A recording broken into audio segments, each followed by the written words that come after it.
Good evening, ladies and ghouls, friends and foes. This is the Splash of Blood podcast, a program where I interview artists about their lives and work. On this inaugural episode of my show, I spoke with Nikolas Schreck, musician, author, filmmaker, and spiritual teacher based in Berlin.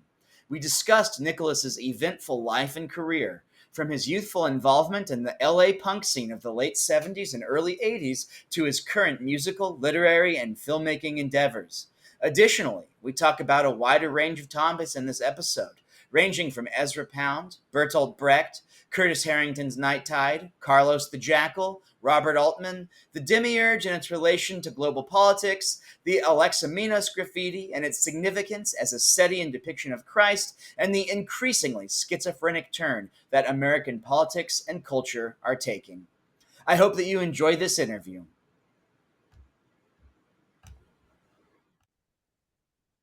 On this one, okay, great. I'm here today with author, musician, filmmaker, and spiritual teacher Nikolas Schreck, who, of course, needs no introduction. Um, we are here today to sort of discuss Nikolas's work, his current projects, his influences, and just the currents of magic that have run through his fascinating and extraordinary life. Before we began recording, we were talking a little bit about the influence of the cantos and Ezra Pound more generally on Nikolas's life and work. And I was mentioning Nikolas. I believe I saw an interview with Xena, and I think some other places that you might have mentioned it, where Xena first noticed you, or maybe not first noticed you, but was initially interested in your work, seeing a project you were doing where you were incorporating, I believe it was music and a recitation of the cantos by Ezra Pound into your Right, performance. So if you right. could start out maybe giving an overview of that or talking about what that project was, that'd be great. Okay. Well, okay. First of all, initially, I will say thank you for inviting me. Pleasure to meet you, even if virtually, Yeah, from same. Berlin, Yeah. from Berlin to Fort Worth, and it's good to be here. So, to answer your first part of your interrogation, I guess you're starting out with the softball questions before the serious ones start. Yeah. The cantos, Ezra Pound is by far one of my favorite 20th century or modern poets. And his work has played a part in several turning points in my life. I discovered this poem, Alta Forte, Sestina, in London in 1983 when I was going to the British Library very often to read up on Egyptology and the god Set. Um, and I discovered Ezra Pound's poem at that time, Alta Forte, in the British Museum reading room. And actually, when I discovered it, there was a display about him being there at the reading room. So that was kind of a synchronicity that tied into this. And I took that poem, if your watchers experience him reading it, almost as a kind of manifesto of the way that I saw my life. It's very much about the warrior ethos and uh, swords clashing. It's a very martial and aggressive poem. And it had a great deal of significance in my early initiation in 1983 in London at a very fertile period for my magical development. And in 1988, in May of 1988, my then girlfriend Felina and I returned from a trip to London again. And when I did, I had befriended Anton LaVey in February of 1988. And Xena, I already had a crush on her from seeing her on television for several years. And Xena had seen me on television and she had a crush on me before we even met. So it was a very 20th century medium is the message McLuhan-esque television thing that happened. And I was at her father's house interviewing him for a book called The Demonic Revolution, which is why I met him in the first place. And she happened to call him while I was there. And and Anton said, "Oh, Zena, Nicholas is here, and he's going to be giving a concert in May." And she said, "Oh, can you ask if I can come to it?" And I said, smart ass that I am, I said, "No, absolutely not. She can't." And she said, "Well, I'll, later." She said, "I'll get back at you for that." So she came to the concert, and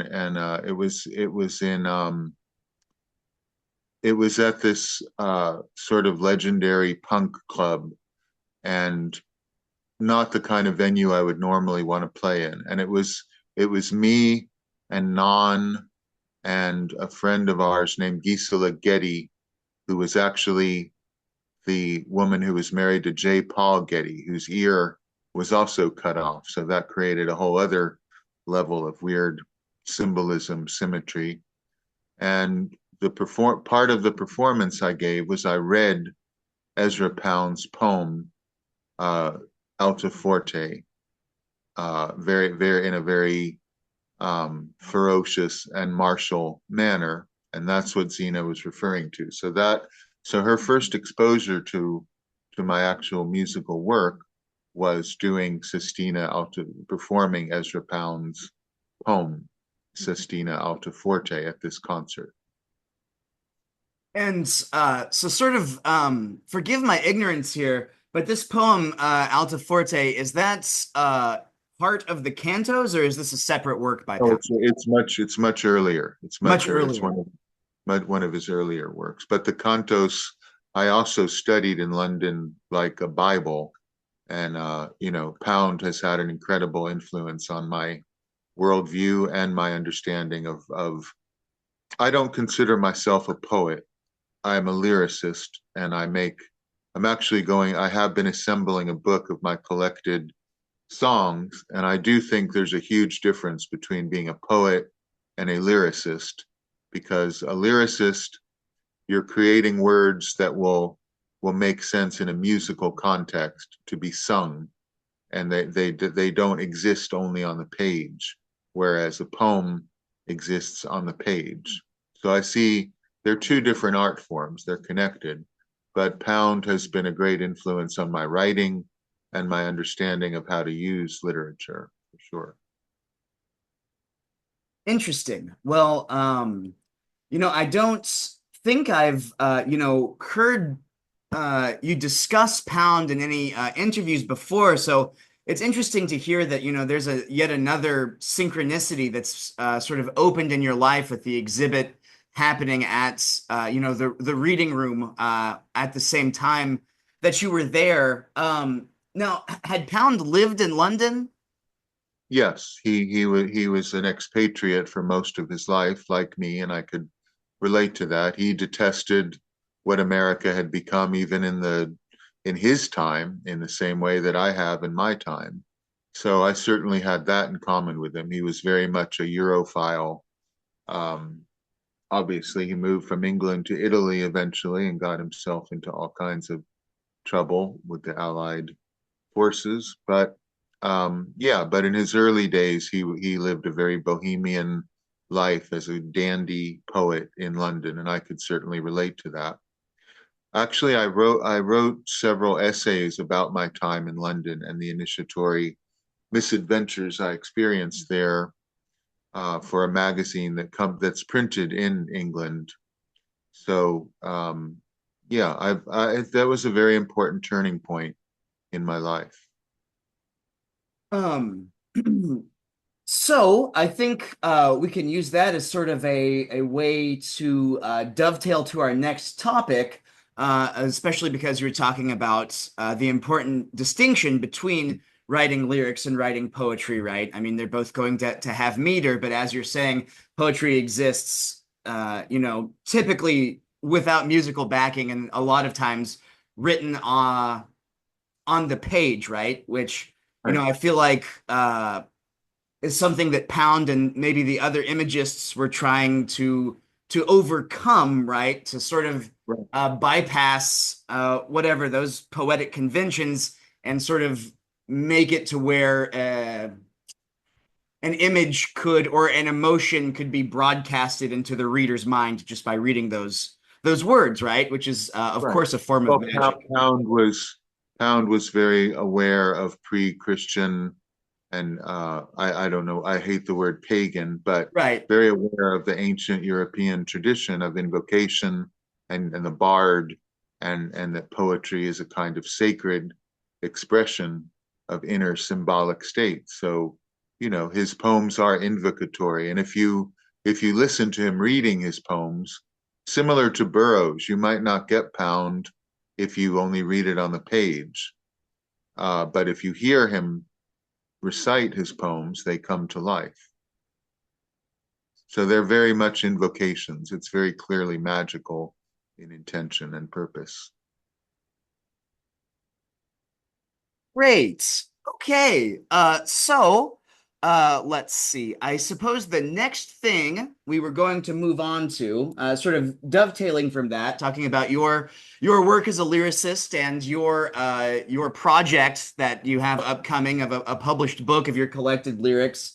Um, and one of the things that I wanted to talk about was, how is music important to your spiritual and magical practice? How has music shaped your worldview? And what was it? And again, I hate to sort of put you in the ghetto of a certain genre, but what is it that sort of made you decide to enter in the pop? And it's not rock, right? Radio Werewolf and the stuff you make isn't necessarily rock music, but I guess the idiom of popular music rather than becoming an opera singer or concert pianist or, something like that, right? What are the things that made you decide to use popular music as your chosen means of musical expression?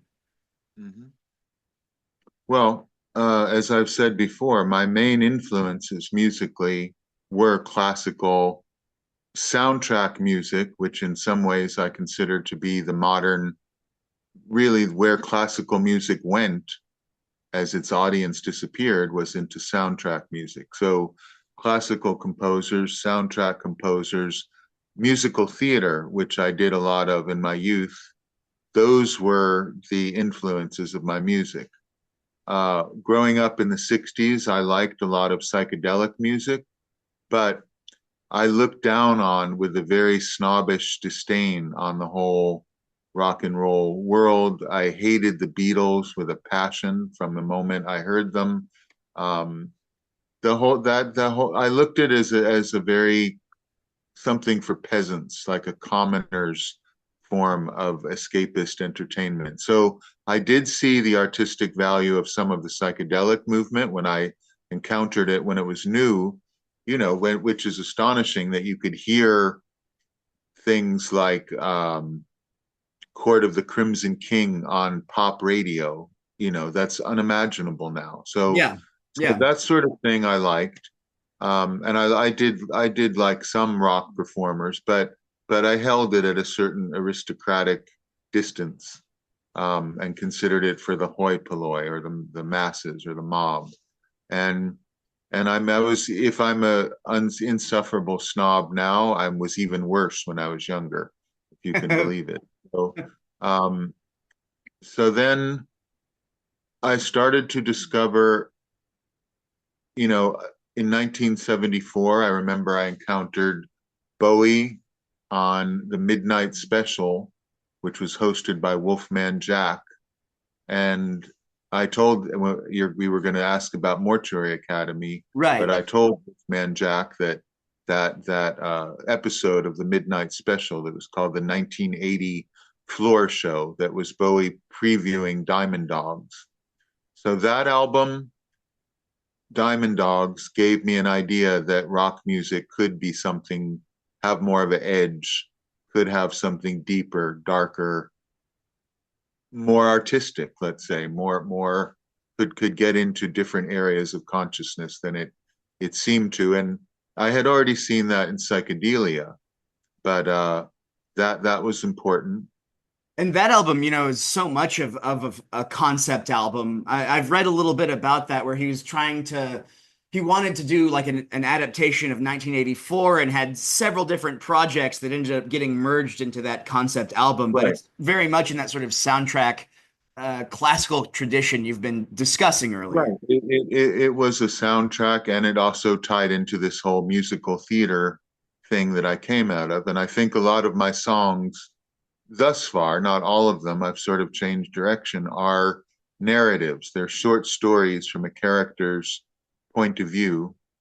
And something, and I'll get into Lou Reed a bit too. Something Lou Reed pointed out: if a novelist writes about be a junkie, you don't automatically say, okay, the writer's a junkie. He's Right. expressing his, or being a cowboy or a deep sea diver or an astronaut. You don't say, okay, the writer's an astronaut. Well, for some reason, when you write and sing a song, people assume you are that song rather than that you are expressing a work of art. And that's something Reed pointed out, and it's something I note as well, is people assume if I'm singing a song, I mean, I've one of the first songs I wrote when it was happening was about John Wayne Gacy, right after he'd been arrested. And that song, many years later, became part of Radio Werewolf's repertoire. It was a song called Pogo the Clown. And, nobody thinks I'm John Wayne Gacy because I sing that song. But if I Right. sing, but if I sing about other subjects, they think, okay, that's him. That's him expressing what he believes and thinks. So music, so Bowie's Diamond Dogs was in a kind of musical theater soundtrack context. Another album that had a huge effect and made me think maybe rock music could be more novelistic, mature, deeper was Lou Reed's Berlin. That had a huge effect on me. And Roxy Music's first album and their second album, For Your Pleasure, those three albums, which were contemporary at the time, seemed completely different than by the time I was coming of age in that period. Rock music in America had become a very decadent, stale thing, like Three Dog Night, Grand Funk Railroad. It was Right. not innovative. It was not.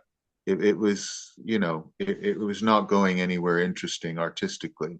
So those things I remember really made an impact on me. And of course, they were extremely theatrical, and they tied into an older way of singing and almost had a nostalgic appeal. Like Roxy Music definitely used an older genres, and Brian Ferry's almost crooner style of singing appealed to me because that's my idea of a singer is Frank Sinatra, not a black metal person sounding like the Cookie Monster.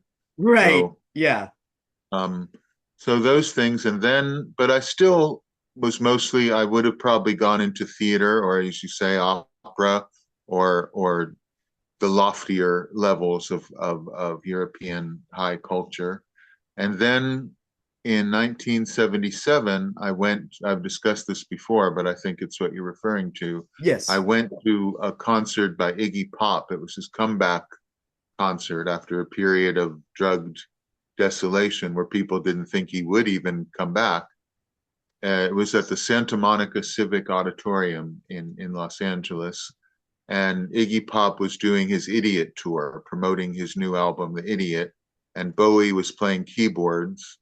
And Blondie, which was a totally new and relatively unknown act, were the opening act. And that combination, after my experience in theater, made me realize instinctively uh, this is a better form of theater. This is a more effective and powerful form of theater than people going to a play, and it's not real, and there's sort of a polite bourgeois distance from what's happening.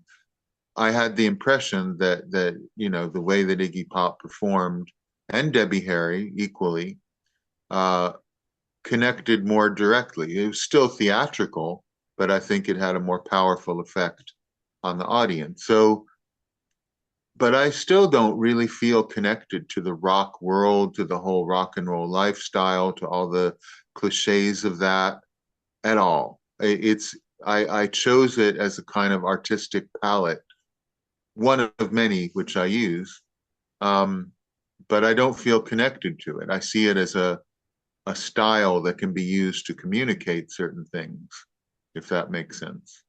And certainly your disdain for the electric guitar is pretty well known, right?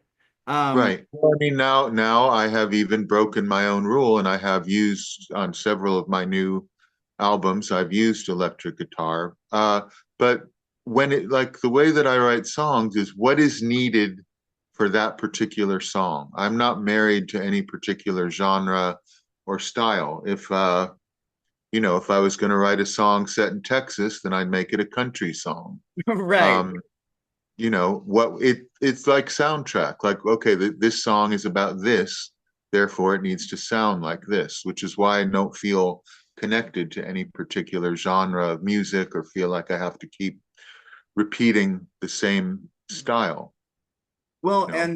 and that's one of the things that I've always found compelling and interesting about your music is I definitely see a Kurt Weill kind of Brechtian candor and ebb, Absolutely. where your lyrics are usually focusing on a character and telling a story. There are some notable exceptions that I really enjoy, like Mean Old World, off of, I believe that's off of The Illusionist. Is that correct? Yeah, right. Um, but then, the ones I'm thinking of, like Hideous Thing, which is your take on, the Manson phenomenon, sort of like Charlie's Girls was almost 40 years ago now, or like Ballad of Lurleen Tyler, where you sort of have a character, right, who you're going to be following through a narrative story. Um, Right. which, in the rock idiom is not the most common approach to lyrics, especially these days, right? That sort of Right. narrative storytelling through Right. lyrics. Right. Yeah, it's very rare. If you listen to pop music today, it's the most abstract and general encouragement to dance is about as much sophistication as you would find, or encouragement to fuck, which is fine, but it's not much of an artistic expression or narrative. So yeah, so storytelling, although I think I'm kind of becoming more abstract in my lyrics lately without any real intention to do so, but I have become more. Some of the songs I've done recently are more introspective and less character driven. Yeah, so I think you can see how those influences would lead to a more theatrical, character driven form. But what you're saying about the electric guitar, we digressed a bit. If like on the first song I ever used an electric guitar on was Night Tide, which was kind of a tribute to my mentor, the director Curtis Harrington, the film that he made with Dennis Hopper about a mermaid um, in a sleazy carnival in Los In Venice, Angeles. right? Yeah, Venice, Santa Monica, and then during the whole beatnik era. So that song "Night Tide" is a kind of narrative, taking some of the themes of that film and expanding upon them. But obviously, you can't have a song about California in the '60s without surf guitar. Right. So we use surf guitar on that because it's required to create the sound. And then Jerome Alexander, who's an excellent guitarist and also has done bass on some of my recent recordings, his style of guitar playing is much more ambient and less rock and roll, though he can play every kind of genre. And so he adds almost Robert, Frippian tone to the way that he plays guitar is more to my liking. So I do like some guitarists. I do want to make that clear, but very few. Mostly, I really don't think it's a very interesting instrument. And sure, and I mean, stuff like Robert Fripp and King Crimson and Robert Wyatt and Soft Machine and all of that. Oh, That's worlds I away love from. I Yeah, love the Canterbury sound. I love Robert Wyatt. Some of his albums are some of my favorite albums. Soft Machine, was a big influence. Kevin Ayers, I think, is a very underrated songwriter, and I think he influenced me a lot subconsciously. I listened to Kevin Ayers' music a great deal in my youth. So yeah, there are exceptions. I'm not a zealot about any of these things. I can appreciate exceptions to the rule, but the kind of virtuosic guitar playing, like it just seems masturbatory and not communicating anything to me, really. sure, sure. Well, that's definitely interesting. I don't want to overuse that word, but so we have discussed that. I guess let's talk a little bit about your involvement in the early LA punk scene. I know you said, you don't consider yourself a lyricist more than a poet, but I do remember a few years ago you published a poem you wrote about your late friend, the frontman of the Screamers, Tumata Duplinty, right? Um, Yes.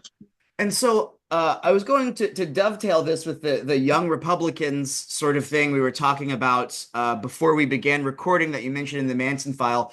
I guess, this is sort of a broad general question, but if you could just sort of paint a picture for the listener or the viewer of that milieu, of that world you were in as a movie extra, as a performer, as an artist in, late 70s, early 80s Los Angeles. And you also referring to the whole punk new wave milieu as Yes, well. sure, yes. Yeah. Well, after this epical Iggy Pop concert that sort of moved me from musical theater and opera, and I would have definitely gone in a Brecht Weill direction. I mean, of course, all of the 1920s Berlin had a huge influence on my much more than contemporary rock music. That whole culture, cinema, literature, and music affected me greatly. So Mhm. I would have gone in a Brechtian, Weillian direction. Not that I haven't, but I've done it in a more rock context. Sure. Um, and of course, the Doors touched on Brecht and Weill. With the Doors are one of my favorite bands.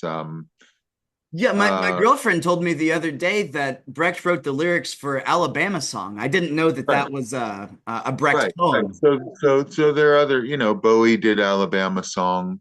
Um, there's a connection in rock music with Brecht and Weill, but that's the direction I would have definitely gone into.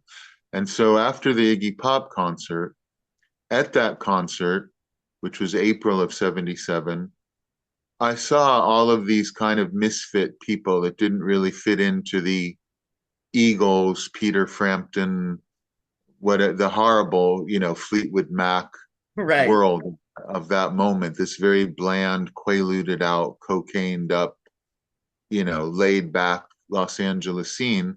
And in fact, the germs were there, though I hadn't met them yet. I met Ray Manzarek in the lobby, and he spoke to him. He had actually wanted to replace Morrison with Iggy Pop. They'd known each other for years. So I saw at that concert something new was happening in Los Angeles, but I like Mr. Jones in the Dylan song. I didn't know what it was yet. And then at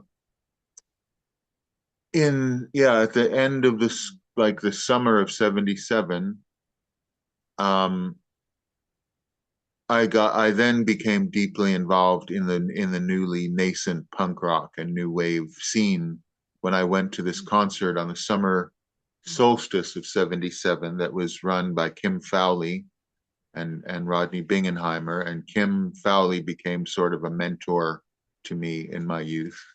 And they put on something called, it was the first time they used the phrase new wave.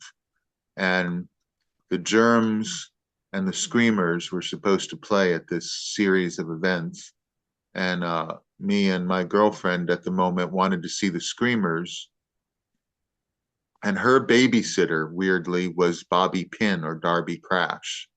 So So because of that, we immediately moved into the whole backstage scene world of the nascent punk rock movement. And for the next 4 years, I would say that was kind of my musical university, seeing the very eclectic range of acts from all over the world that came to Los Angeles in the punk new wave world. I mean, literally, like maybe 3 times a week, I was at a concert at the Whiskey or the Mask, or as punk rock started to become banned in Los Angeles, there were less places for it to perform. But the bands that affected me, you mentioned this poem that I wrote for my late friend Tomato de Plenty. Um, that was for a memorial that was held for him in, I think, 2014, something like that. And uh, Tomato, as the lead singer of the Screamers, was a great influence on how to command a stage, how to perform. Black Randy was another major influence from that period. I didn't really like the standard punk rock stuff. I didn't like the whole left-leaning, anarchic tone of it, the sloppiness, all of that. But there it was much more eclectic than you think. The band Monitor, I liked a great deal. Their first album, I think, is very underrated. Wire from England, Magazine, the work of Howard Devoto. Pere Ubu, I actually saw at CBGB's at the height of the punk movement. Those were the punk bands that really had any meaning for me. Very early Devo, before they were overproduced by Brian Eno, um, affected me a great deal. So that whole period kind of was like an instructive.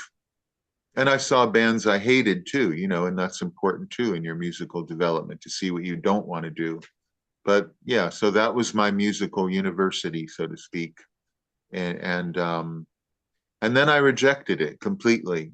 There was a period after 4 years of it I saw, like, for instance, me and my girlfriend at the time went to the first Sex Pistols concert, or the last Sex Pistols concert in went their first tour in America, but that ended up being the end of them in San Francisco. And even then, though we were teenagers, we felt this is manufactured, it's phony, there's something of the feeling of a boy band to it. Right. And it actually was the opposite of what it presented itself to be: authentic, real. And so I sort of distanced myself from that, and then went back a bit into listening and thinking mostly about classical music or electronic music, Stockhausen, Ligeti, Penderecki, Messiaen, people like that. I went much back into that direction. Um, And if I recall seeing you saying this somewhere, didn't you actually meet Ligeti at some point? yes, I have been very privileged. I formed a band in my first. I had a few bands that were more like concepts that we never quite performed, or when I was a teenager, they were more concept than band because we didn't actually record or perform. We had ideas. And then the first band that really became known at all, and which I recorded with, was named Skull Culture. And me and my partner in that went to the Ojai Music Festival, and we met Olivier Messiaen and his wife, which was incredible to meet him. He's one of my favorite musicians and organists of all time, the French organist and 20th century composer Olivier Messiaen, who incorporated Indian music and based his rhythms on the singing of birds. If your watchers haven't heard him, they should hear Messiaen. Ligeti, Georgi Ligeti, the Transylvanian composer, who is probably best known to people watching this for the music he contributed to 2001 and The Shining, Kubrick's films. But he's also one of my favorite composers. And I met him in Vienna in the early 90s at a very intimate concert. So that was a great honor to. I mean, those are the people I really revere in the Right. musical.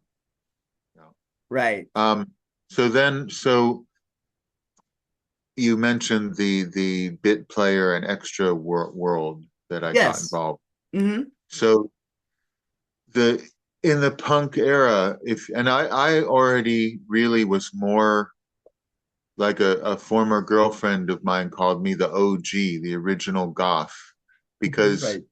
even before the punk rock era, even in the early mid '70s, I was wearing black. You know, I had a what would now be considered, which was not even a word at that time, a gothic aesthetic. And even in the punk era, I did, and that kind of aristocratic gothic look really didn't fit into the punk style.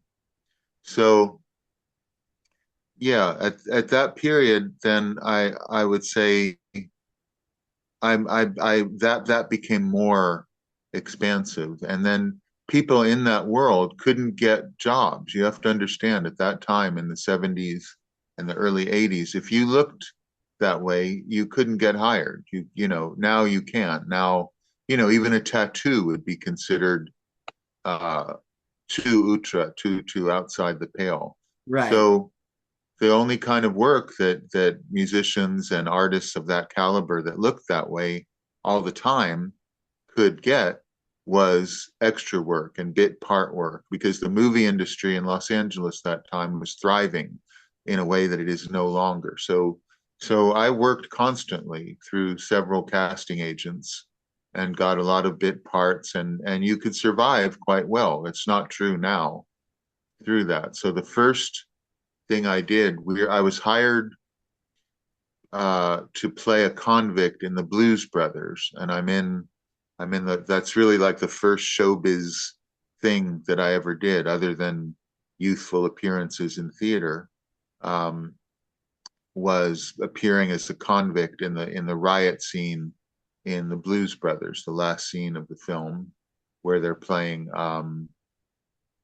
Elvis Presley's Jailhouse Rock to a crowd of convicts. And after that, I was in Blade Runner, Nomads, more films than I can even remember um, at that time. But that was quite common for those of us in the punk new wave world in Los Angeles. It was a way to survive. It was not, none of us thought of that as a career. It was literally, a way to survive. It was a side job other than music and art or whatever we were doing.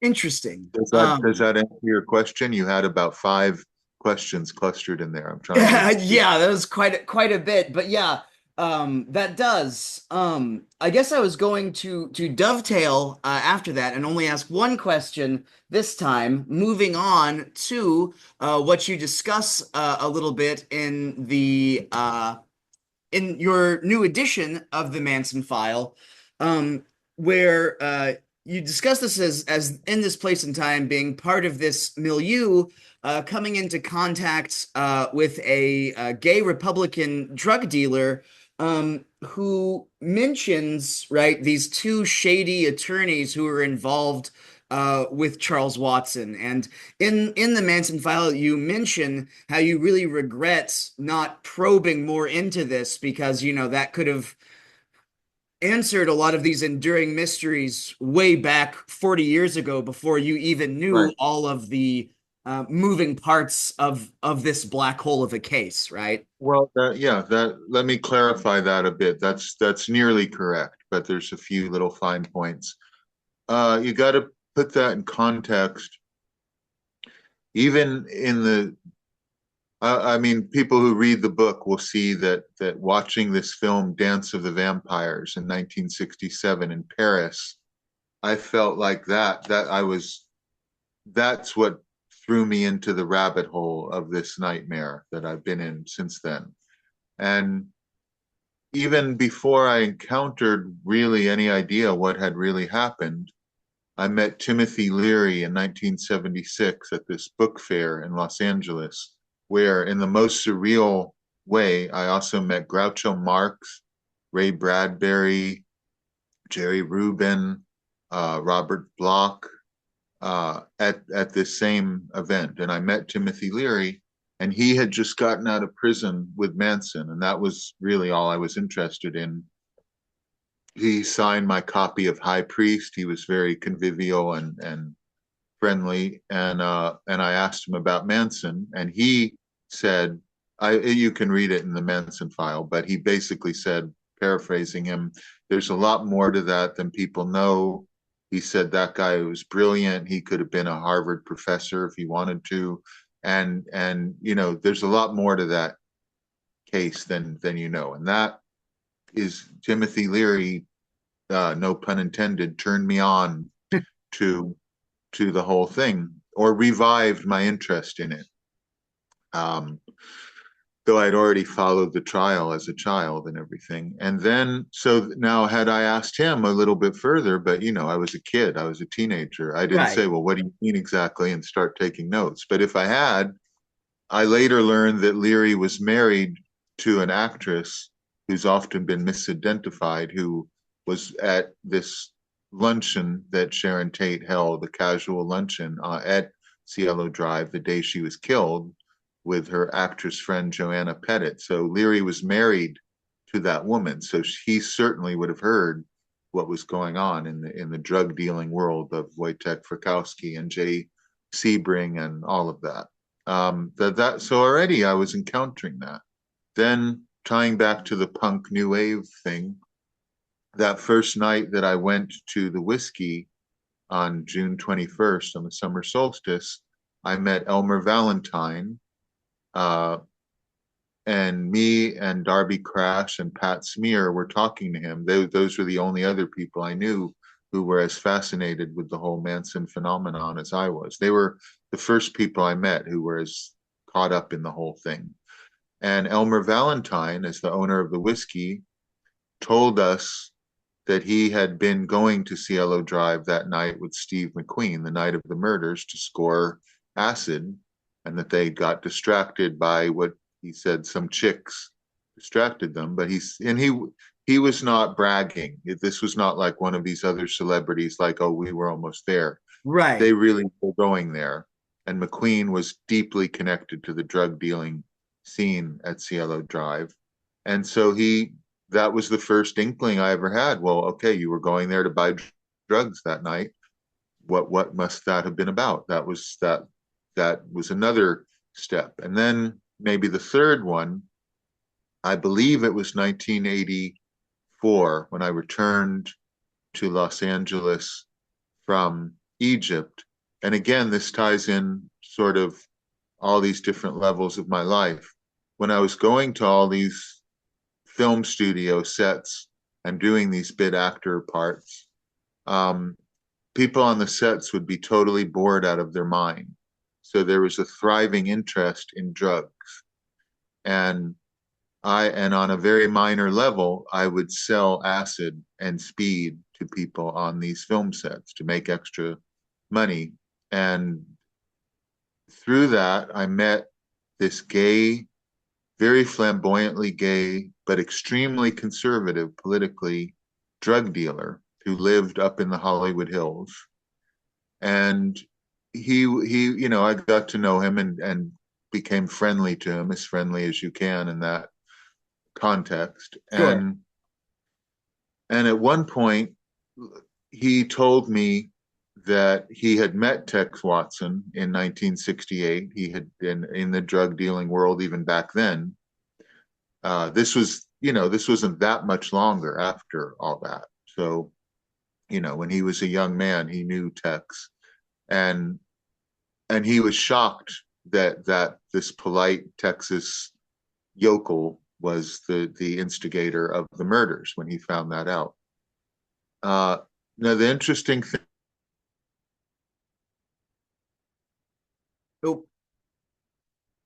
let's thing, see. his Sorry. mother was very, yeah, Uh, go ahead. you broke up for just a second. Can you just repeat what you said in the last 5 seconds? Sorry, I think it was a tech glitch on my end here, but you're back now. Yeah, I was saying, so I went to this mansion in the Hollywood Hills, and this gay Republican drug dealer lived in the mansion with his mother, kind of in a Norman Bates situation. Right. And his mother was a very prominent member of the Republican Party, a huge donor to to Ronald Reagan's campaign. And at this particular day that I remember very vividly, he said, he was laughing about the hypocrisy that I'm looking like I just came out of the grave, in full Gothic paraphernalia, buying acid from him to sell on movie sets. And he was laughing at his mother at that moment was meeting with Nancy Reagan to discuss how she can contribute to the Just Say No to Drugs campaign. And he was making fun of the whole even though he was an ardent Republican and conservative. He said, and these are things I wish I had gone deeper into with him, that the Republican Party at that time was controlled by a cabal of extremely conservative homosexuals who decided who will be the candidate, like they decided on Nixon, on Reagan, etc., Ford. And that that they had a very depraved orgy scene that seemed very much like what was going on with Rudy Altobelli at Cielo Drive, the owner of which again you can read about in the Manson file. So he was saying the complete hypocrisy that while they were pushing no drugs and family values, that this cabal of what was known in Hollywood at that time, the Velvet Mafia, controlled the Republican Party while they're preaching Christian evangelical family values, were having homosexual orgies and involved with narcotics trade. And then about having met Tex Watson, whose significance I really didn't know that much about at that time. I had not looked into the case anywhere near to the extent Sure. that I have. So he said that he was a drug dealer, Tex Watson. He knew him. This guy had a crush on Tex, actually, when he was younger. And he looked into it and said, well, like, what happened? How did this happen? How did this very polite young man end up being a murderer? He couldn't figure it out. And he said this very mysterious thing to me. He said that ask the young Republicans, and I had no idea what that meant, the young Republicans, but it haunted me for years. And then years later, when I started looking into the case, I saw that one of Tex Watson's shady lawyers, and this is a very important but ignored part of the whole complicated web of mystery behind this case, Tex Watson had two lawyers from 1968 and apparently saw them hundreds of times about what we don't know. And one of them was a guy named David Deloach.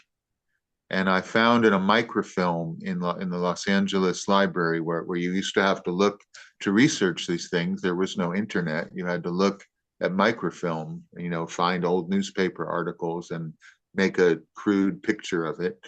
There was an article, as I looked into David Deloach, saying that he had founded the Young Republicans in California. So that was a very direct connection to what this drug dealer had told me years before. And David Deloach and his partner were total criminals. They were drug dealers. They had a prostitution ring running out of massage parlors. They were involved in white collar crime on every level of the underworld. They were disbarred from practicing law because of their criminal activities. And as I'll show you in my documentary, which is coming out, but also in the Manson file, David Deloach's partner was connected directly to Tex Watson through a criminal, a mafia guy named Gino Massaro. There's a direct connection. So that connects these shady lawyers. But how specific could that be?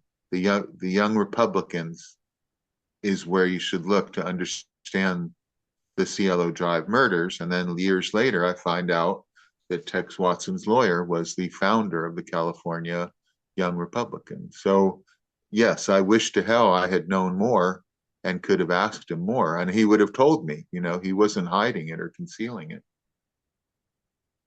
And, I think that's, I guess, another good sort of jumping off point where we can talk about these sort of parallel lines of your life and career. One of the things that you do mention in the updated Manson file is, your involvement in the LA punk scene. You were going to the same clubs, you were meeting the sort of same promoters and the same people, that same sort of milieu, right, of mobbed up promoters, club owners, producers, things of that nature that Manson had been in, 10, 15 years earlier.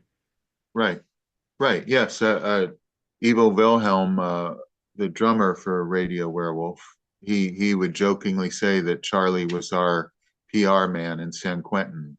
And it sounds hilarious, but he was like he when my musical career was beginning with Radio Werewolf, he was encouraging and like giving me advice. He said, "Oh yeah, I know," in a very practical way. He'd say, "Where are you playing tonight?" And I'd say, "Here." And he'd, "Oh, I know the people involved with that." And he'd tell me, "Don't sign a contract with them. Get paid in advance." He knew these people. It was only 18 years later, and not much had changed really in the rock and roll world. So he advised me, you know, don't get too involved with these people. Don't trust them completely, and don't become what they want you to be. He was speaking from his own bitter experience with the Beach Boys and Terry Melcher trying to mold him. He would tell me quite forcefully, you do what you are, be what you are. Don't let them guide you. Hey kid, if you do this or add that, then we'll help you. And so I was very grateful for that because he had a phrase, "I'll spare you a lot of steps." He would say, "I'll save you a lot of steps."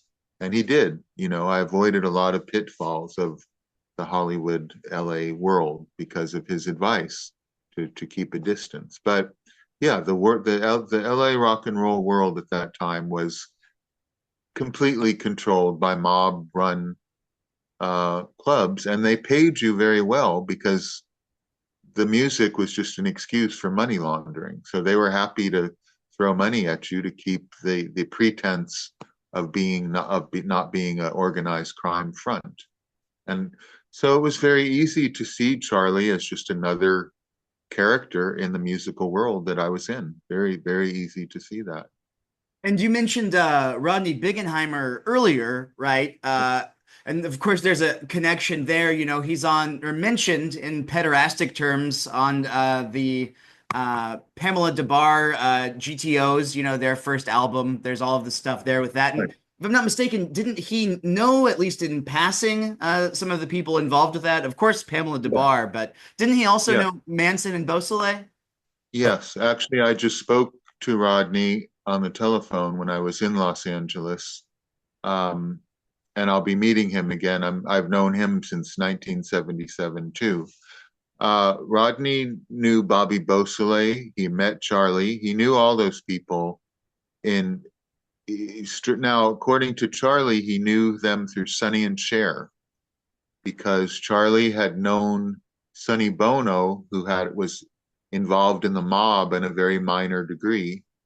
He knew, and he had met him at a Phil Spector recording um, session that Charlie had accidentally wandered into, and then saw again that now Sonny Bono had become part of the music world. So Sonny and Charlie were friends, and they were connected through the mob, through the Butchers Union, Charlie said. Apparently, Sonny Bono at one point would drive trucks for the Butchers Union, which was owned by the mob. And you have to wonder what kind of butchery they were doing. He's referring to, yeah.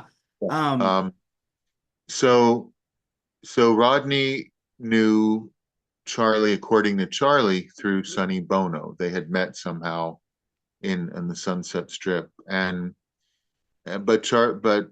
Sonny, and also because Rodney Bingenheimer knew the Beach Boys very well. He knew of them in that context.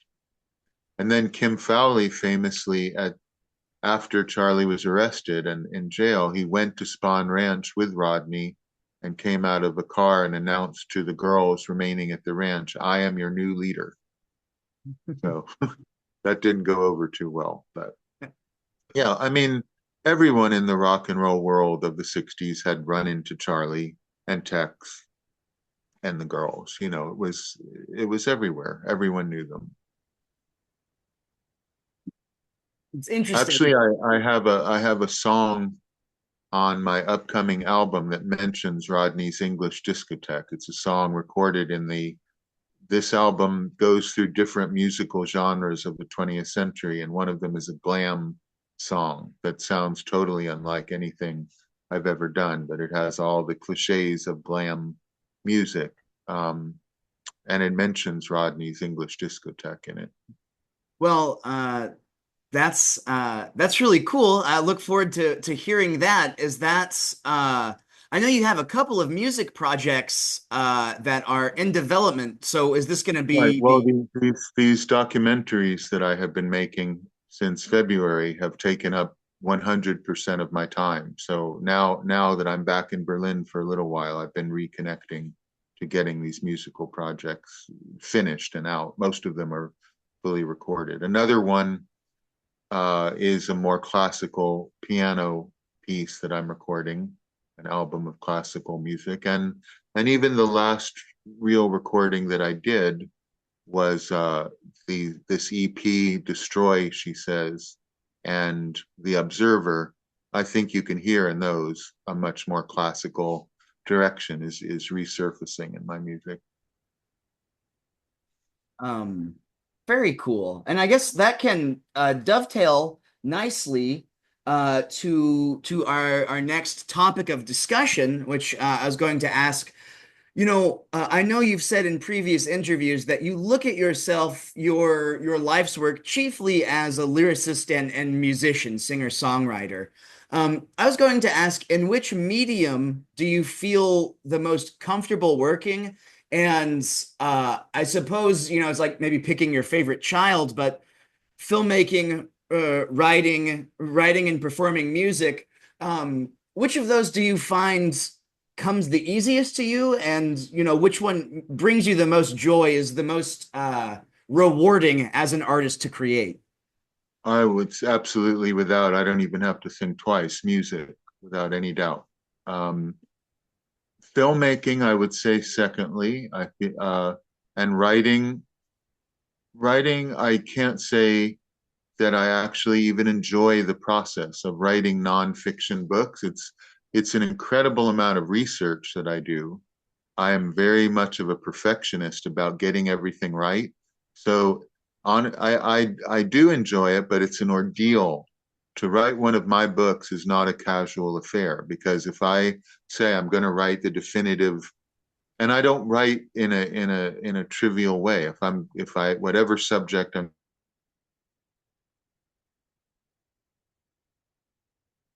it was an ordeal to write the nonfiction books. Now with fiction, which I have written a lot for several years on this Destroyer at Noonday or the Dallas Book of the Dead project, writing novels I get joy and happiness out of. Writing nonfiction books is hard work. It's like climbing a mountain. You're glad when you get to the top of the mountain, but I can't say that it's a pleasure. But music is absolutely where I feel the most comfortable. When I'm on stage singing, I feel more at ease and comfortable than I do in my everyday walking on the street life. So yeah, no doubt about that. But film too, creating film, I feel totally in my element doing that. Um, Interesting. I love to hear that. And you talk about how you're very much a perfectionist. I have here the first edition Creation Press Satanic Screen. Right, I right. haven't gotten my hands on the new translation, but I understand that that has been sort of exhaustively updated, both with your new understanding of the devil, right, as sort of like in the Book of Job, like a helper or a servant of God, which goes, Yeah. into your Well, larger. not my new understanding, but I realized it was necessary to make that very crystal clear. So the first part of the new Satanic Screen edition, which you can get from Head Press Books in England, and that's available everywhere in the United States. It was in several bookstores in Los Angeles when I was there. Um, yeah, it's very important before people can understand the place of the devil in the cinema to understand who he really is and what he really is. And I realize I overestimated people's intelligence, a mistake that I've often made. So Yeah. I have to sort of be more didactic that they understand who and what the devil is. He is the servant of the Demiurge Yahweh. He is not in any way his opponent. And if people are really interested in that, I gave a lecture. I know I don't expect people to read in 2024, but they can watch me speak about this at a lecture that I gave at the Wave Gothic Treffen in 2023 in Leipzig called Everything You Know About Satan is Wrong. So that's on my YouTube channel, the Nikolas Schreck channel. But yeah, Great. the new version of the Satanic Screen goes much deeper into some of these films. It's updated since the 2001 version, and it has an extensive introduction explaining exactly who the Satan is. Correct. Um, and I guess, I'll have to get my hands on a copy of that and get that ordered and read it. But, I was curious, don't want to belabor the point or spend too much time here, but was there a particular movie Satan or movie depiction of Satan from the 2010s that you enjoyed, that you thought was well portrayed or was interesting? It wasn't just reheating the same tropes? Well, the as the book progresses, uh, as you get into the 80s and 90s and 2000s, I'm much more critical of Right. the whole direction that cinema takes in general. And the final chapter, there's a preface to it in which I'm saying essentially cinema has died as an art form. Of course, there are practitioners, but it doesn't have the cult.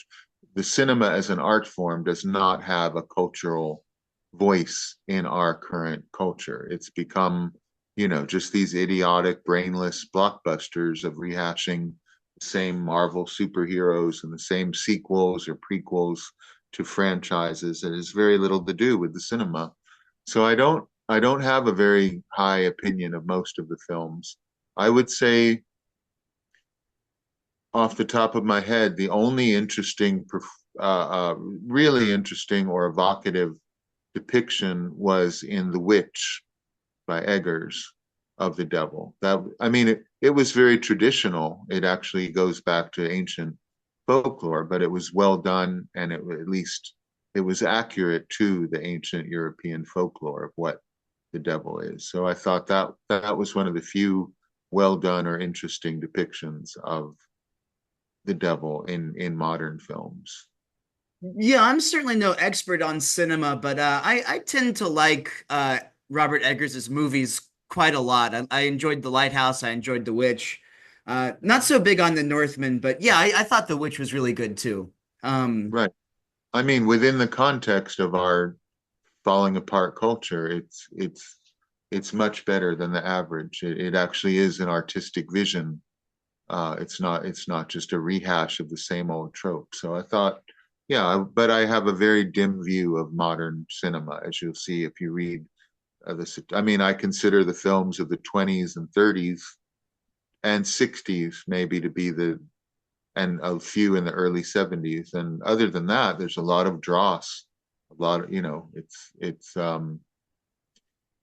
cinema is a commercial because it's so expensive to make films. There's so many compromises that even great artists have had to make to the mercantile aspects of it. So finding great works of art is difficult in that mode. Definitely. Yeah, I saw Altman's Three Women for the first time, a few months ago. And I just thought, it's crazy that a movie like that, was made by a big studio and financed like that. Of course, there's still, Actually, when Shelley Duvall died recently, I recommended that people see Three Women as her by far best performance, and I think that's a magnificent film, Three Women, and it shows you what the American cinema has lost. That, as you say, that a major studio even financed a film as strange as Three Women or any of Altman's films. But that came out at this very fecund time in my artistic development. That came out too around the whole punk era. And that film and Nicholas Roeg's Man Who Fell to Earth and a few other films at that time, in terms of editing and ways of telling a narrative, had a big influence on my way of seeing cinema. Um, and again, don't want to belabor the point too much on this, but Go ahead and go for it. If you're going to okay, do who are some do of your do it all the favorite way. directors who are working today? I know you recently met Hans Jürgen Seiberberg at a screening, right? And Yeah, saw his newest film. I met him before. Zena and I visited him at his home. He invited us to his home in Munich in the '90s during the Radio Werewolf era, and we got along with him very well. And so I saw him again um, recently when he was premiering in Berlin his newest film. But I wouldn't say he's a contemporary filmmaker. He's nearly 90, and Yeah. he comes from a period in the '70s and '80s when German cinema had again come into its own, and now it certainly isn't. I couldn't even tell you too many contemporary filmmakers that I admire. I definitely am still more enmeshed in the films of the past than the present. But yeah, Sieberberg actually has quite a big influence on the documentaries that I'm making, and I spoke to him about them.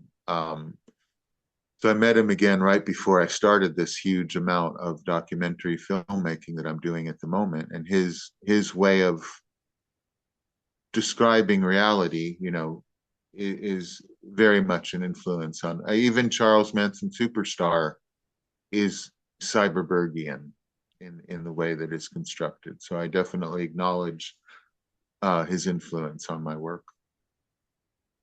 Um, Very interesting stuff. I guess I'm looking at my notes here. I had another thing. So I guess let's talk about the work that you're doing currently with these documentary films. I know when I reached out to you for this, I said, I didn't want to just reheat or cover the same ground you covered in a million interviews before, but I think it's salient to our purposes and anyone who's watching this and to your audience who will be seeing this as well, right? If you could maybe just do sort of a brief overview of these film projects that you've been working on this year. Right. Well, me and my partner Kevin Crace, the producer of these films, formed a company called World Operations Productions, and the films that I'm currently making are one about the last days of Jim Morrison. Another one is based on the Manson file, but particularly Charles Manson Superstar was about Charlie. This is about what were the crimes really about, and it's a massive tapestry that really gets into detail about the underworld and Hollywood connections to these crimes in granular detail, and so much so that people won't even recognize it as the story they have been told. And I've gotten amazing material from the people who I've interviewed who were directly involved with these events. Another is about Carlos the Jackal, the terrorist from the 1970s. We're doing a major documentary on that.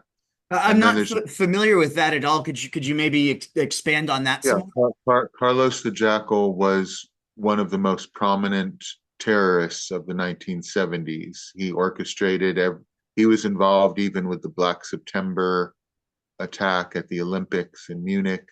Uh, and he was one of the first Western uh, activists who fought for the Palestinian cause against Israel. And that, when we began this, was in October. We were already planning this project, but when we met Carlos's lawyer was a few days after October 7th of last year. And so, he he was a legendary terrorist who the Interpol and all the law enforcement in the world could not capture. So he almost became a folk hero. He became like a almost James Bond like villain. He was a very he lived a very extravagant life. He was a womanizer who, traveled the world, supported by dictators, friends with Gaddafi, Hussein, PLO, and he acquired a almost folk hero status because no one could capture him. But now it's become a quite relevant thing because of the Israeli genocide in Gaza. Now that people are looking at him in a bit ambiguous way, what was is he a is there a legitimacy to what was then considered terrorism? So yeah, so those are some of the questions we're posing in that. And then there's several other even more ambitious documentaries that we're financing now that are planned for 2025. But I don't want to get into too much detail about them. You have to see them. Sure. It's Yeah. better to Yeah. see them, talk about them. But those are the themes, and we're interviewing people directly involved with all of those events. Uh, a project is like a fetus, best revealed after it's completed, right? Absolutely. Well, with a film based on interviewing people, some of the interviews I did would lead to another. Oh, did you know about this? And no, so go talk to so and so. So that opens another door. So you really can't predict where it will take you. And I don't have a preconceived notion. I'm looking for the truth, as in all things that I do. So I'm willing to explore any angle that seems to be true. So you never know how one meeting can lead to another meeting, or how one little bit of information can add to another piece of the puzzle. So yeah, you sort of have to wait to see it to understand it. Well, and that certainly sounds like it's going to have increasing relevance because it seems like the genocide of the Palestinians, rather than coming to an end anytime soon, is being sanctioned by, the United States and their allies, and will Yes, probably engulf the world in even larger war as we see that it's, spreading to Lebanon and maybe even World War III. Who knows, but well, yes, yes, and it actually connected to another book that I'm nearly completed that I've been working on for a very long time about Abraxas, about the Gnostic deity Abraxas. I think the genocide that Israel and its allies are committing, and with the support of Christian evangelical Christian nationalists in the U.S., who are hoping that it will bring about Armageddon, and which is connected to this little town of Megiddo, which was recently involved in these events.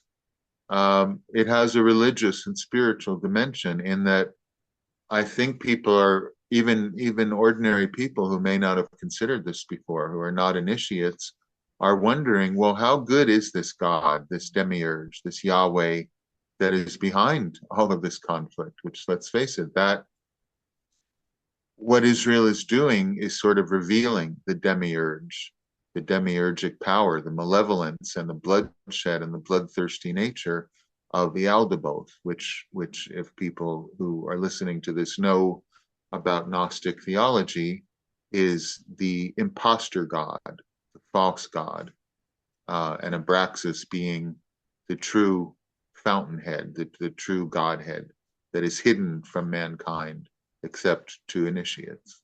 So I think these events are revealing just how malevolent the entire the demiurgic power is in the world.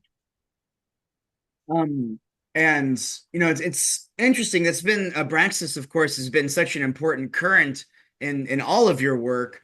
I just finished that chapter, the wizard chapter, in the updated edition of the Manson file. Um, where you talk about that really famous graffito, and I was thinking about that. If you were going to bring that up, because I had seen that for the first time of the donkey-headed Christ. I had seen that for the first time recently. And I was Right. wondering if that would come up, and sure enough, you did mention it, where Well, it's on basically. it's on the Palatine in Rome, and it's an ancient image of Christ with the head of Set, the Egyptian god Set, and that's a very complicated nexus, which I get into in the Manson file. And actually, I don't really give a damn about who killed who and how many stab wounds. What is important to me about the Manson file is the metaphysical. I happened to stumble into what these murders were about, but that wasn't my intention. What's important is Manson's strangely intuitive understanding of Gnosticism and his mystical teaching and his understanding, as he said at his trial, there is another God, there's another Father, and by that he meant Abraxas.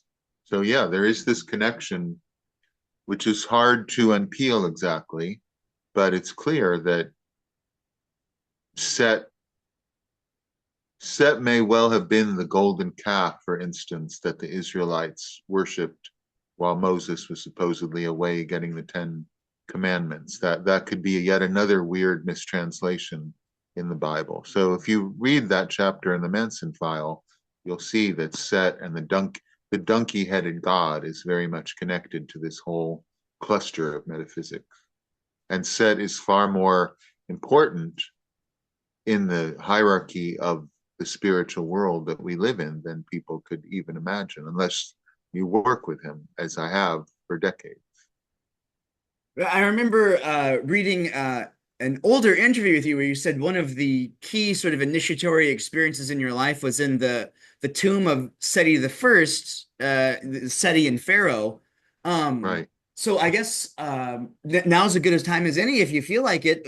Would you? And of course, I know that might be kind of personal as well, but Oh, would you no. feel like discussing that or its relevance to your life at all? That experience in the tomb? Oh, yes, of course. There's no, I've spoken about it before. Actually, I wrote a song that encapsulates it, called Midnight in Cairo, which is on an album by this band Kingdom of Heaven that I had for a while, and you can hear that on Bandcamp too. Midnight in Cairo is a very autobiographical description of my experience in Egypt.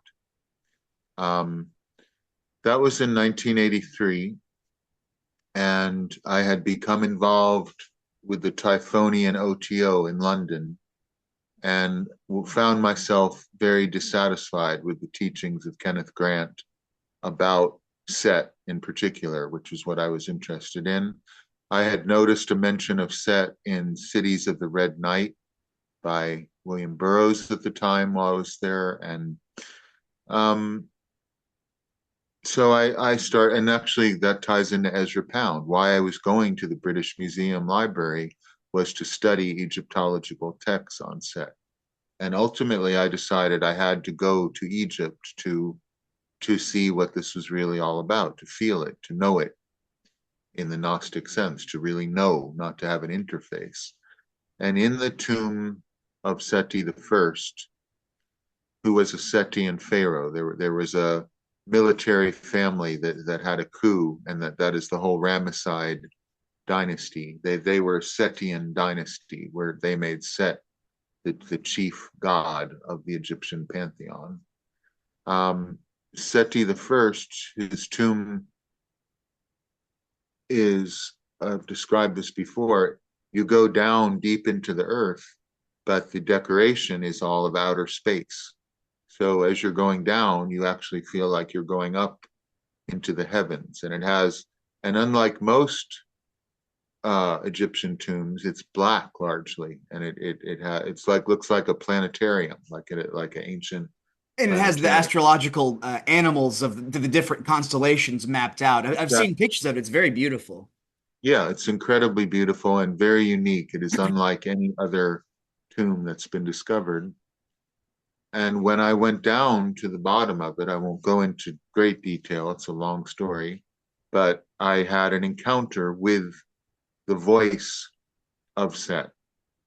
And at that time, my girlfriend at the time and I were thinking of just staying in Egypt. Of we were already in during the Reagan era so disgusted with what America had become, which now that seems like the golden age of Athens compared to the idiocracy that we have now, but um, we were thinking of just buying land in Egypt and building a temple and retiring from the Western world and just getting out of.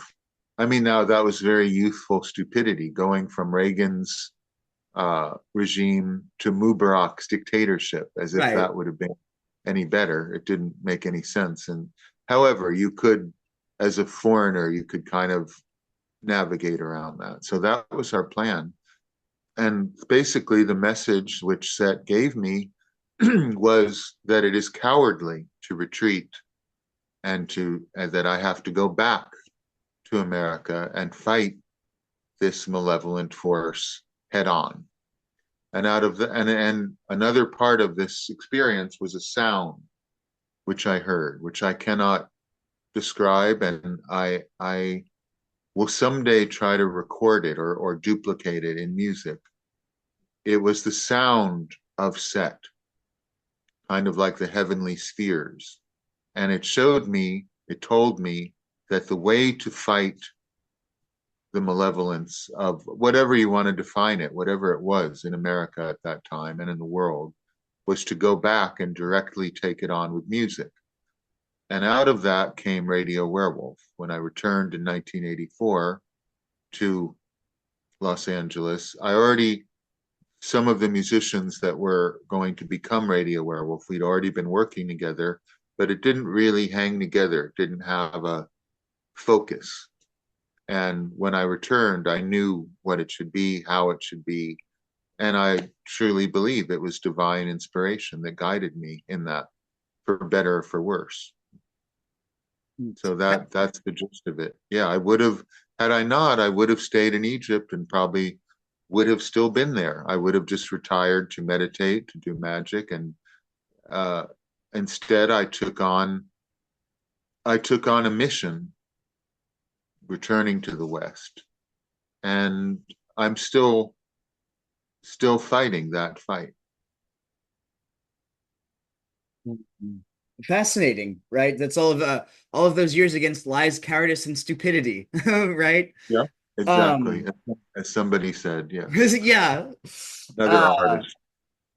so I know we're sort of approaching that hour and 30-minute mark, and I know that your time is valuable. So I did just want to probably end on this last sort of thing that we was on the checklist before we began talking about how sort of how this sort of ridiculous, and I think any person with critical thinking skills can identify it as patently ridiculous, right? This Tom O'Neill CIA stooge patsy theory replacing the other patently ridiculous theory of Bugliosi, but sort of repackaged for this Joe Rogan 5 seconds, attention span, credulous, no critical thinking, no research generation. So Right. I guess if I could just get your sort of opinion, I know you've talked about this as well, but just sort of your opinion of the world culturally and how maybe the internet has been affecting people's gullibility, which of course it's always been easy to deceive masses, right? People one on one are intelligent, groups are stupid. Um, Right. but what sort of role do you think, or what do you think the future is? I guess of politics of history. We're talking about the genocide going on in Palestine, and there's all sorts of concerted misinformation efforts there. So I guess this is sort of a convoluted question, but as we see the O'Neill CIA stooge narrative replacing Bugliosi's helter-skelter narrative, what do you think the larger significance of that is for American society and society as a whole in the information age? Well, having not been in America since 2019 and recently spending a great deal of time there directing these films, I would say it's extremely grim, catastrophic, and probably hopeless. The First of all, for anyone watching this who doesn't know my opinion of Tom O'Neill and chaos and his totally unfounded flimsy speculation that Charlie Manson was a stooge of a CIA MK Ultra mind control program. I totally refute it, and I've given other interviews about that. It's complete nonsense. There's no evidence to support it. And in fact, I recently interviewed Dr. David Smith, who's one of the people that Tom O'Neill tries to smear by trying to make him look like some CIA mastermind operative who was involved with a deliberate, conscious effort that Tom doesn't even specifically describe, of almost making him responsible for the murders, which is obscenely wrong, slanderous, libelous. It is a total lie. It is not even worth dignifying by a polite response. It is a deliberate lie. So I interviewed Dr. David Smith, and he refuted all of that. He was the director of the Haight-Ashbury Free Clinic that Tom O'Neill makes sound like some sinister nest of CIA brainwashing, which it was not. And so when you see I refute it in my book, but in my film, I refute it even more, just in case anyone isn't aware of what my opinion of Tom O'Neill and chaos is. It's totally wrong. There's not even the slightest grain of truth to it. It should be dismissed entirely. In fact, as I've said, as much as I spent years combating Bugliosi's lies about Helter Skelter, Charlie and the Commune did talk about something called Helter Skelter. He just twisted it and distorted it and made it a motive for murder. It was actually something that was part of their thinking, even though it wasn't to create a race war, it was to avoid a race war. So Bugliosi, as horrible and deceitful and corrupt and lying as he was at least in the same planet of reality. Tom O'Neill's theory is completely untrue. It has no grounding in reality whatsoever. So I want to make that clear. And that's the problem with all of these conspiracy theories of our current age. They are completely fictional. They have no, however, I don't have any hope anymore that they can be argued against. Now that I've spoken to many Americans, now that I've heard even intelligent people spout these idiotic fantasies, it's like talking to people involved with Jonestown. They know each, whatever you say to contradict these fantasies, they have a alternate answer. Oh, well, that's because of this, and they are true believers in a folk religion. One of the most disastrous folk religions that I think's ever been formed. I think it's going to keep getting worse. I don't think it matters who ultimately wins the corporate race for chief executive. This malevolent infestation of conspiracy thinking is now a permanent part. It always has been a part of American thinking. You know, there is that famous book, The Paranoid Style in American Politics, from 1964, which was talking about No, I'm Barry not Gold. aware. I have to write that down. Yeah, that's a very important pioneering work about America's tendency, which I have said this 100 times, despite people looking to the founding fathers and rationalism and separation of church and state as being the basis of the United States, I would argue it is Salem that is the root of the United States. It is religious fanatics moving there with extremely intolerant, misogynistic ideas and finding an enemy. Witch hunting is at the heart of the American experience. And I would say the spirit of Salem has come alive again. And I saw it during the Satanic Panic, of course. And I have dealt in it. That wasn't a joke. That wasn't fun. It was the Reagan Bush regime taking on theocratic characteristics, and through government agencies and the media based on Christian evangelical nationalism, attacking innocent people and smearing them and accusing them of crimes that were not happening. And that's gotten much worse now. So having looked deeply into it and having encountered Americans that believe this kind of nonsense, I don't think it's going away. I don't. How are we going to reintroduce decades of no education have made people very stupid and very gullible? And you said it yourself perfectly. No critical thinking, no awareness of history. And do these people even care if what they're saying is true or not? They don't. They care that it speaks to their emotional anxiety and uncertainty. And I have, and some people are, well, I should be sympathetic to them. No, I'm not sympathetic to them. They're lying. They're deliberately spreading lies that have no basis in fact. And they're like Tom O'Neill's ideas about the CIA. They should not be taken seriously. They should not be normalized. There's this phrase, sane washed, that has been used in the media. And I think there's a lot of sane washing in America to say, well, this is just another point of view. No, it is a kind of lunacy. It's a kind of epidemic lunacy. And it needs to be confronted and fought, but it's the power of this idiocy is too great. It has seeped into, it has infected every level of American society. And I see it seeping into Europe a little bit, not as much because we still have an education system. We still have Right. some traditional critical thinking. Also, people in Europe are a little bit wary of demagogues and scapegoating, having seen a few little issues with that in the In the past here. in the Uh, past, yeah.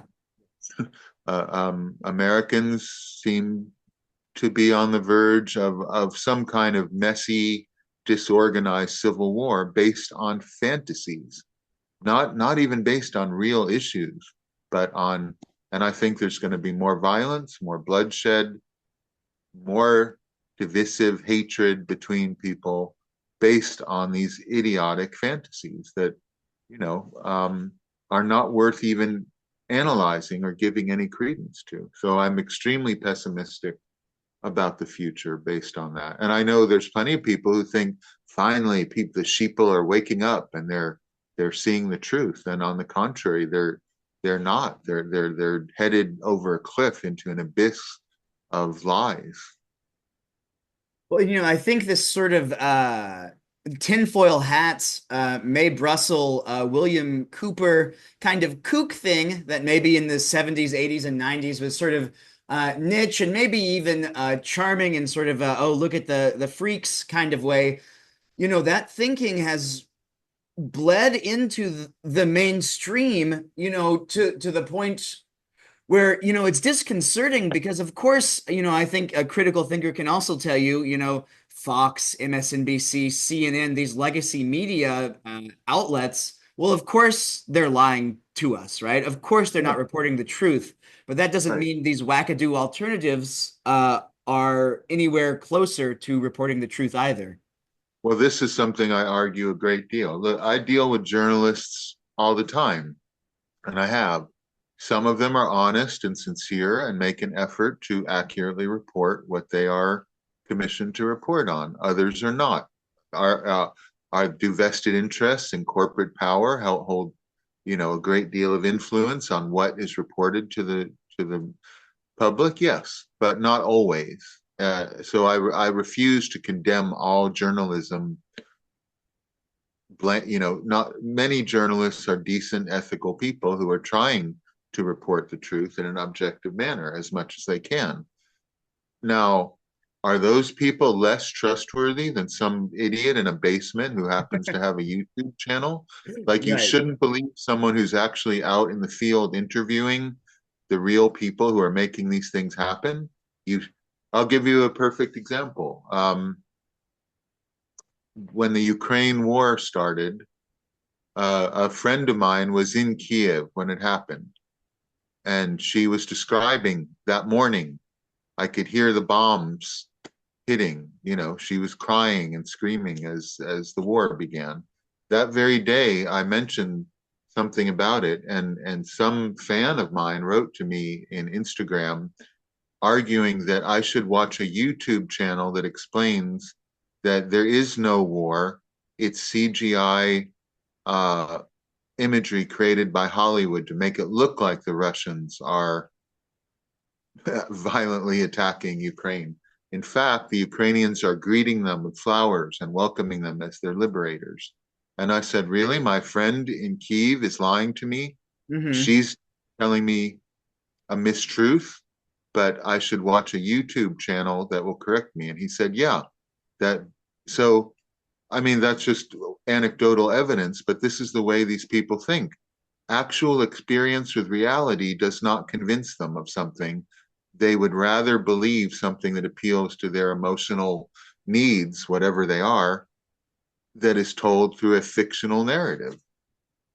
And this is the problem with if I argue about Tom O'Neill's chaos theory, then idiots will say, well, Schreck's in the CIA, he's defending the CIA.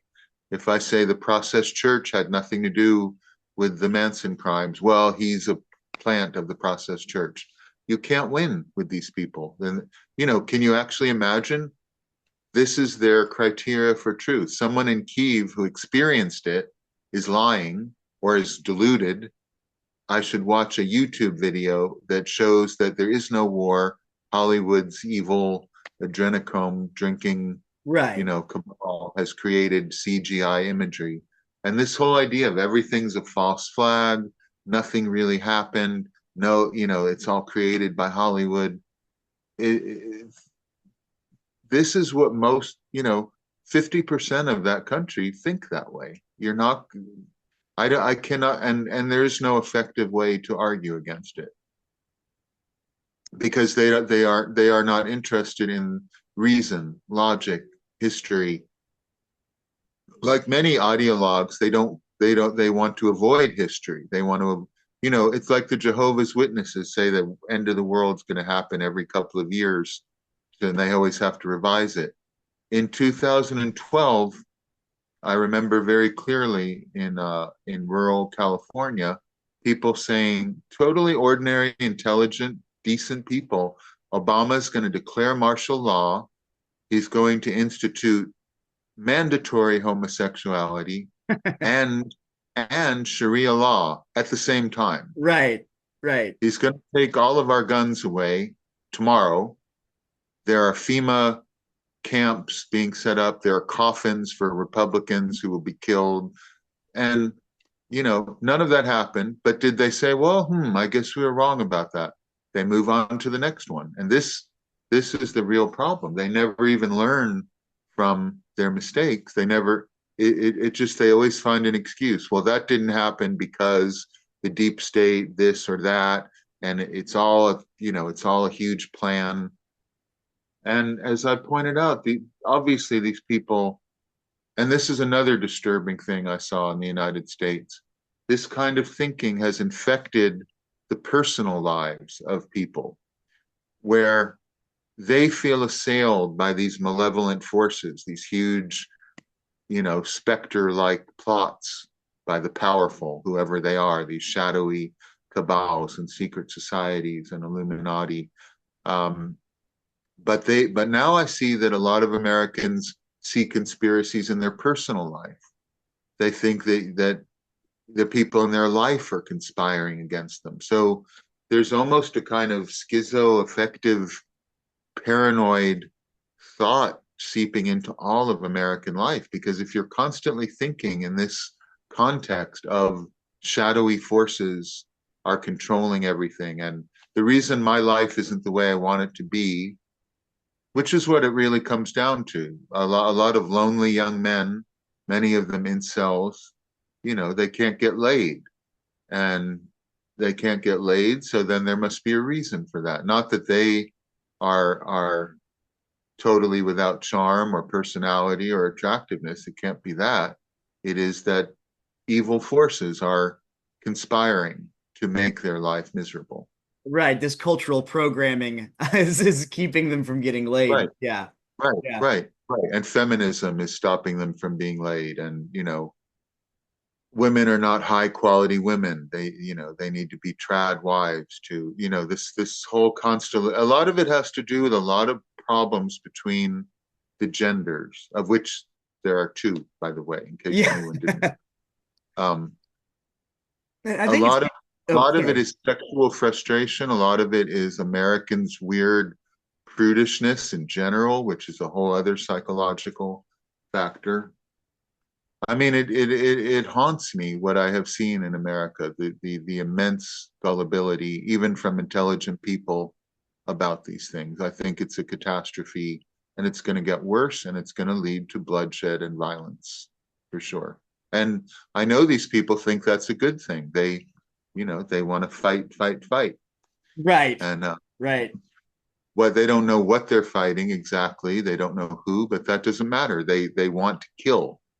They want to express their frustration and hatred and a feeling of revenge against the elites, so it's not going to go in a good way. And I don't see intelligence is not an antidote to stupidity, because stupid people cannot grasp intelligence, and they're very arrogant. They think they know. They think we blind sheeple don't know, but they do. And they need to have that sense of, I know the secrets, because uh, in their heart of hearts they know they have no power.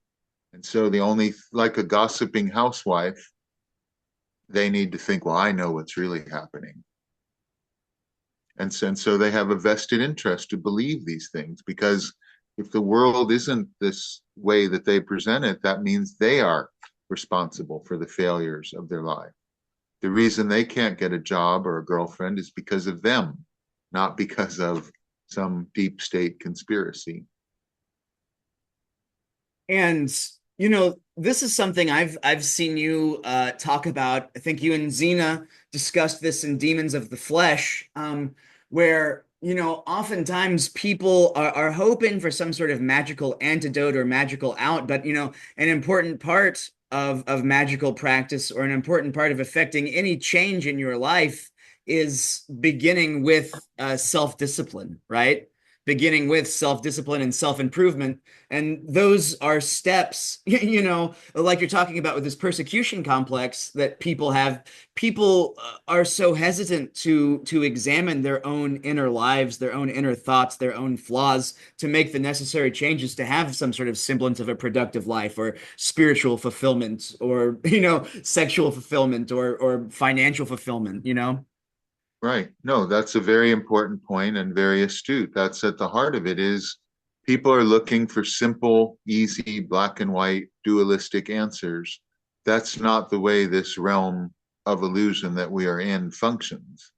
It isn't black and white. It isn't simple. It isn't clear cut. There are not good guys and bad guys. And without looking within to your own neuroses, without looking at your own disordered mind and applying discipline, that's the crucial word.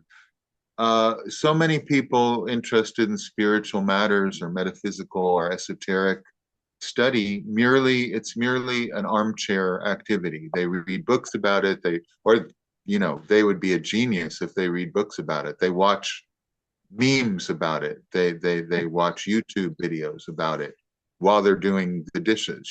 They don't even have the discipline to study. Um, Without disciplined practice on correcting your own neuroses, on seeing your own flaws and faults, and going deeply within your own mind and being, and systematically purifying and working on those things on an individual basis, it outer knowledge is not going to make any difference. Then that's exactly what the problem is with a lack of discipline. I mean, even on a physical level in America, the degree of people that I saw in America that were grossly overweight, you don't see that in the rest of the world. This People are leading a totally sedentary life, eating non-nutritive junk food, and junk food of the mind, uh, that encourages laziness and a lack of discipline and a lack of rigor and study, and determining what are facts, what is real, what is true, which may not be what makes you comfortable. In fact, if the truth makes you comfortable, it's probably not the truth. I think that's Certainly an astute point. I know that we've run over the agreed upon hour and 43 or hour and 30 minutes, so I know your time is valuable. So I guess we can begin the process of wrapping this up. So I Don't say guess the process, or they'll drag us into that. right, yeah, right. So I guess sort of to sum things up and in closing, I guess did you want to maybe plug or discuss? I know you can buy the Manson file from Torn Light Records. Your music is available for purchase on Bandcamp.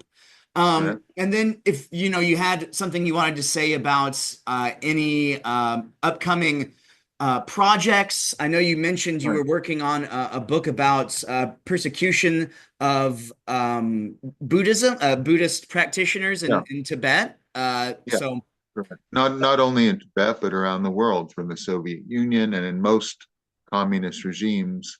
It's a book called The Hammer and the Lotus.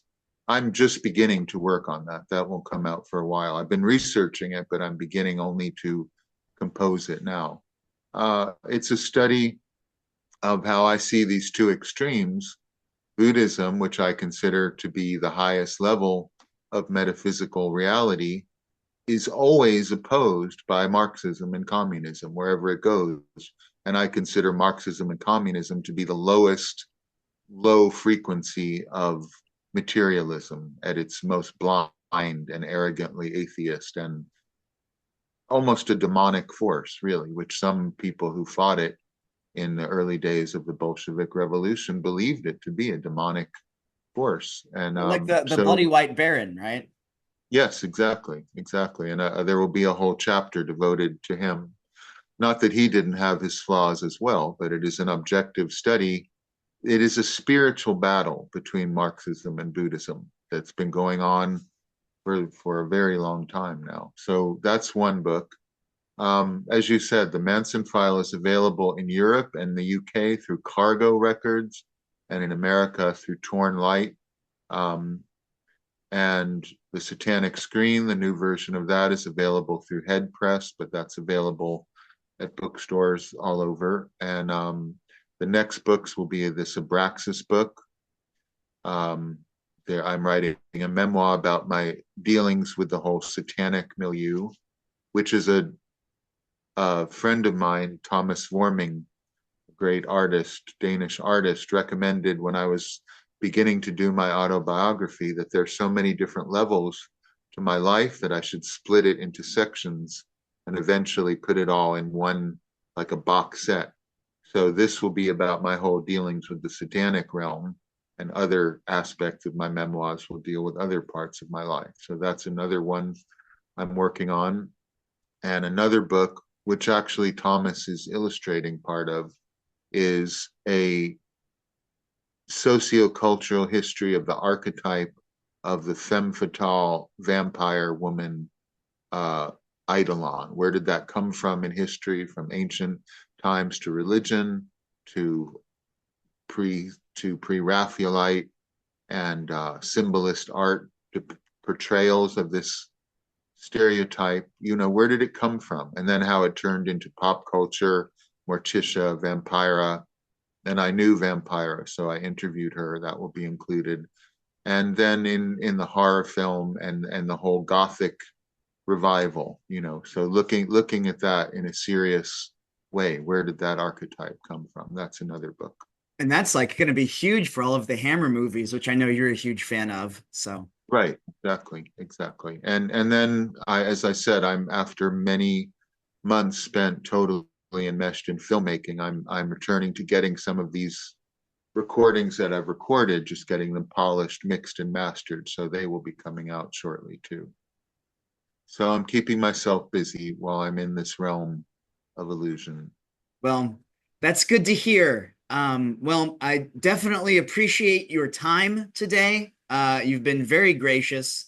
And yeah, I think we've covered a lot of ground. You've told me about a lot of things that I'm going to be looking up after this, like Paranoid Style in American Politics, Black Randy. Kevin Ayers, who I've never listened to before. So I know I have some homework to do myself. So I certainly appreciate your time, Nicholas. I guess I'm going to go ahead and stop the recording here, and then we can finish up and say All our goodbyes. right. All All right. right. It was my pleasure to speak to you. Thank you for inviting me, and I'm sure we will speak again.